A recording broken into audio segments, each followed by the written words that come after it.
네, 승용차가 횡단 보도를 덮쳐 3명의 목숨을 앗아간 부산 해운대 참사. 운전자가 뇌전증 환자이기 때문에 순간적으로 의식을 잃으면서 사고를 냈을 것이다. 지금까지는 이렇게 추정이 됐었죠. 경찰이 그런데 영상을 하나 확보했는데요. 이 영상에는 운전자가 대형 사고를 내기 직전에 뺑소니 사고를 내고 달아나는 장면이 고스란히 담겨 있습니다. 화면 보시면서 이 운전자의 의식이 있었을까 없었을까 여러분도 함께 판단해 보시기 바랍니다. 박지훈 변호사와 함께하겠습니다.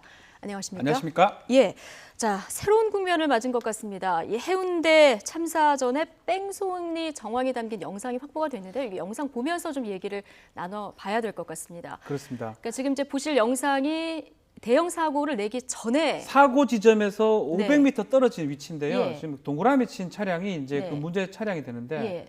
지금 앞 차량하고 이렇게 접촉 사고를 저 냅니다. 앞차하고 접촉 사고가 있는 거죠? 예, 내고 그래서 나서 이제 앞차가 이제 되니까 이 사람이 3차선으로 바꾸면서 도주를 하는 모습인데요. 옆에다 대지 않고 지금 그렇죠. 도주하는 모습이 그대로 여기까지도 담겼죠? 그런데 교차로를 지나가는데 예. 시내버스가 바로 지나갑니다. 네. 그러니까 그 후에 저 다음에 교차로에서 예. 그런 참사 사고를 내는데 저 정도 운전이라면 사실 지금 그 사고 운전자 주장하듯이 예. 뇌전증 때문에 정신을 잃어서 기억을 못한다라고 얘기를 하고 있는데 예. 핸들 조정하는 모습들이 잘 보입니다. 그러니까 차선도 마음대로 바꾸고 잘 운전하거든요. 그렇죠. 보면 앞차가 옆쪽으로 뺐는데 그걸 또 피해서 도주하는 모습이 고스란히 지금 담긴 여기서 이렇게 거거든요. 대려고 가는데 그걸 피해가지고 다시 차선을 변경을 하고요. 속도도 높입니다. 속도를 빨리 해가지고 가장 중요한 거는 교차로를 지나가는데 시내버스 2대가 지나가는데 그 사이를 탁 피해 들어갑니다. 네. 그러니까 과연 이제 운전자 주장대로 예. 뇌전증이 있고 그 의식을 잃은 상황이라면 핸들을 저렇게 잘 자유롭게 조절할 수 있느냐? 예. 그게 이제 문제가 됐기 때문에 경찰에서는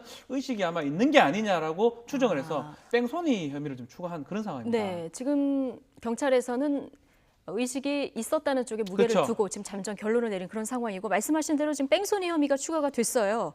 그러면은 의식을 잃었다는 주장이 거짓일 수 있다. 이런 가능성이 높아지는 거죠. 일단은 본인 주장이 이제 뇌전증이기 때문에 의식을 잃었다 그러는 거고 네. 이제 그 어떤 검사라든지를 보니까 약물하고 뭐 음주 정황은 없는 거고요. 네. 본인 뇌전증 앓는 거는 맞는 것 예, 같습니다. 이게 약물을 복용한 거는 맞는 것 같은 게 일단은 약물 반응은 나왔다는 그렇죠. 거잖아요. 약물을 복용했긴 했는데 그날 자기 주장은 뭐냐면 그날 약을 먹어야 되는데 안 먹었기 그날 안 때문에 먹었다. 문제됐는데 예. 그 약물 양성 반응은 그 네. 뇌전증 양성 반응은 그 전날 먹어도 양성 반응 나올 수 있거든요. 그렇기 때문에 그럼 그날 안 먹었다는 거를 어떻게 이걸 그러니까 증명할 수 그것도 있습니까? 사실은 입증할 수는 없는 것 같고요. 입증이 좀 예. 불가능한 부분인데 가장 중요한 거는 결국은 저 블랙박스 영상 그 객관적 자료지 않겠습니까? 예. 그 자료고 저 사고 장소하고 아주 가까운 거리입니다. 예. 500m 거리이기 때문에 그럼 500m 상간에 의식을 잃어야 되는데 예. 그럴 가능성들을 이렇게 추적을 해봐야 되는 그런 상황입니다. 여러 가지 좀 가능성은 남겨져 있으나 현재로서 저 영상을 볼 때는 의식이 있었을 가능성이 조금 높아 보인다. 이렇게 얘기할 수 있겠죠. 아무래도 핸들 조작이 너무 예. 잘합니다. 네. 너무 잘하기 때문에 만약 본인이 주장하듯이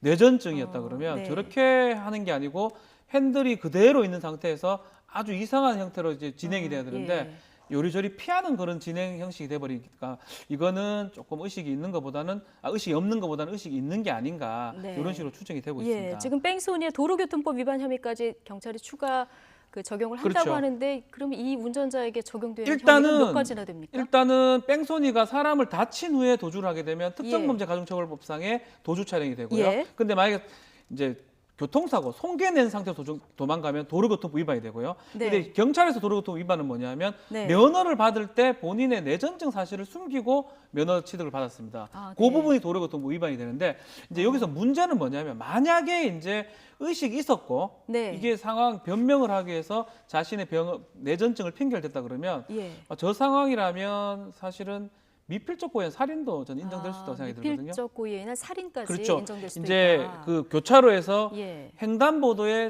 지나가는 사람이 있는데 이제 지금 저 정황도로 봤을 때는 뺑소니 추적을 피하기 위해서 가속을 하다가 사고가 나는 거거든요. 가속을 함에 있어서도 뺑소니를 하면서 횡단보도에 사람이 걷는데 쳐도 상관없다고 이렇게 가버리면 미필적 고의는 살인이 될 수 있기 때문에 그런 부분도 아마 경찰이 앞으로 조사할 거로 생각이 듭니다. 예, 순간 의식을 잃었다는 게 이제 거짓말이다. 이렇게 되면 가중처벌도 또 그렇죠. 됩니까? 이제 일단은 특가법 도유 차량하고 예. 도로교통 위반은 이제 있는 건데 제가 지금 예. 말씀드린 것처럼 가중처벌 문제가 아니고 만약에 의식이 있고 있는데 사람이 지나가는 걸 알면서도 어쩔 수 없다. 이건 피하든지 저번에 네. 버스를 피하듯이 피할 수 있을 거라고 생각하고 만약 갔다면 이건 쳐가지고 사람이 죽더라도 상관없다는 의식으로 간 거거든요. 그러면 예. 미필적 고의한 살인죄도 가능하다고 생각이 듭니다. 알겠습니다.